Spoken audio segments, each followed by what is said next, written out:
জামিয়া ইসলামিয়া মাজাহিরুল উলুম কনকপুর পাঁশকুড়া পশ্চিমবঙ্গের পূর্ব মেদিনীপুর জেলার তমলুক মহকুমার অন্তর্গত পাঁশকুড়া শহর, যেখানে গড়ে উঠেছে এপার বাংলার বিখ্যাত মাদ্রাসা জামিয়া ইসলামিয়া মাজাহিরুল উলুম কনকপুর, যাকে অনেকেই বাংলার দারুল উলুম দেওবন্দ মাদ্রাসা বলে থাকেন।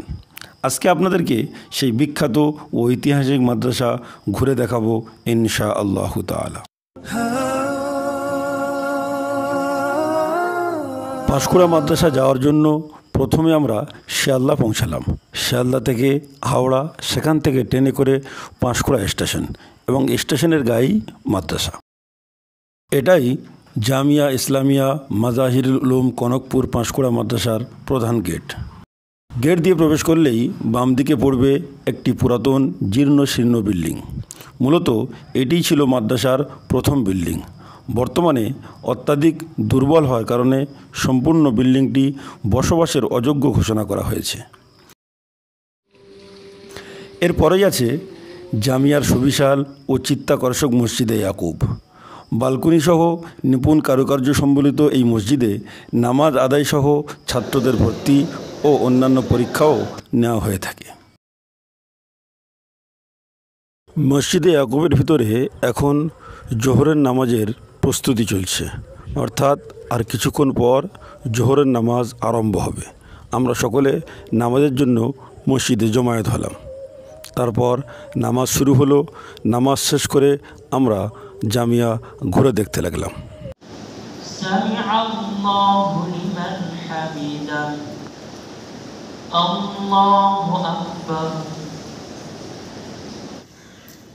মসজিদে ইয়াকুবের পাশেই আছে 2 তলা বিশিষ্ট দারুল হাদিস।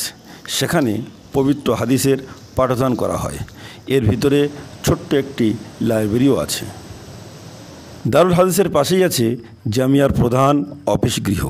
তার পাশেই আছে জামিয়ার আয় ব্যয়ের হিসাব গৃহ, এবং তারপরেই আছে এডুকেশন ডিপার্টমেন্ট, অর্থাৎ শিক্ষা বিভাগ। শিক্ষা বিভাগের ভিতরে দেওয়াল আলমারি সহ শিক্ষার সমস্ত প্রয়োজনীয় কাগজপত্র বিদ্যমান রয়েছে। এর ঠিক পরেই আছে পশ্চিমবঙ্গের খ্যাতনামা আলেমে দ্বীন শাইখুল হাদিস আল্লামা আজিজুল হক কাসিমি সাহেব দামাত বারকাতুহুমের রুম। তার পাশেই আছে জামিয়ার বর্তমান নাজিমা আলা, অর্থাৎ মহাপরিচালক মাওলানা ওবায়দুল্লাহ সাহেবের রুম। এখন যে বিল্ডিংটি আপনি দেখছেন, এটি দারুল কোরআন, অর্থাৎ জামিয়ার সম্পূর্ণ হিফজ বিভাগ। এটি সম্প্রতি বানানো হয়েছে। ছাত্রদের সুবিধার্থে নিচে মার্বেল লাগানো হয়েছে। নিচের তলার কাজ সম্পূর্ণ হলেও উপরতলার কাজ এখনও চলমান রয়েছে। বর্তমানে জামিয়াতে সর্বমোট 8টি হিফজখানা রয়েছে, যার অধীনে প্রায় 2 শতাধিক ছাত্র পড়াশোনা করছে।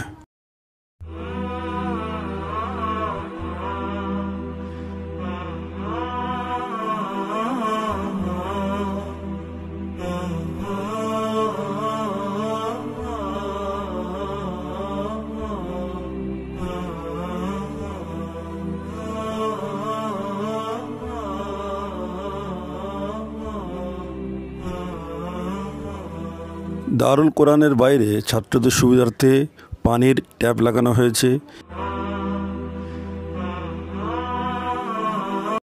এটা জামিয়ার গেস্ট হাউস, অর্থাৎ মেহমানখানা। আমরা মেহমানখানার ভিতরে প্রবেশ করলাম, যেখানে একটি খালি জায়গা দেখতে পাচ্ছি। তার পাশে পানির ব্যবস্থা আছে, এবং এর চতুর্দিকে মেহমানদের জন্য ছোট ছোট রুমের সুন্দর ব্যবস্থা আছে।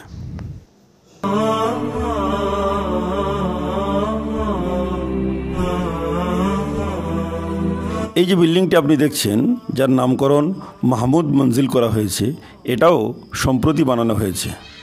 দারুল হাদিসের পিছনে এই বিল্ডিংটি 4 তলা বিশিষ্ট, যার নিচের তলায় জামিয়ার কুতুবখানা, অর্থাৎ লাইব্রেরি আছে। যদিও লাইব্রেরির কাজ এখনও কমপ্লিট হয়নি, তবে খুব শীঘ্রই তা সম্পূর্ণ হবে বলে আশা করা যাচ্ছে।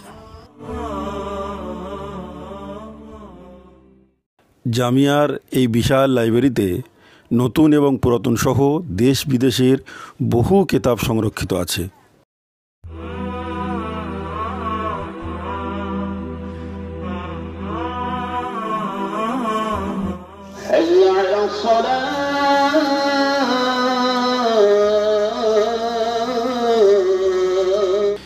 এই যে সুন্দর ও লম্বা বিল্ডিংটি আপনারা দেখছেন, এটিই মূলত জামিয়ার প্রধান ছাত্রাবাস। এর সামনের যে ফাঁকা অংশটুকু আপনারা দেখছেন, যেখানে অনেক কাঠ জমা হয়ে আছে, এটা একসময় বিশাল আকারের একটি পুকুর ছিল। সম্প্রতি সেই পুকুরটি ভরাট করে দেওয়া হয়েছে ছাত্রদের সুবিধার্থে। এবং এই বিল্ডিংয়ের ঠিক কর্নারে, যেমনটি আপনারা ছবিতে দেখছেন, একটি সুন্দর পার্ক ছিল, কিন্তু দুর্ভাগ্যবশত বর্তমানে সে পার্কটিও এখন আর নেই।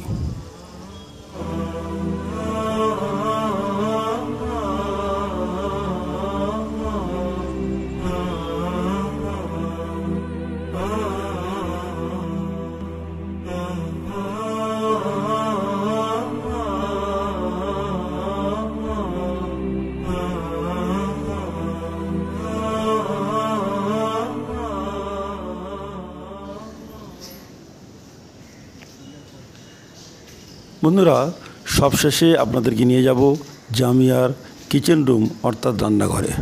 আমরা যে সময় জামিয়ার কিচেন রুমে পৌঁছালাম, তখন রান্না সবে শুরু হয়েছে।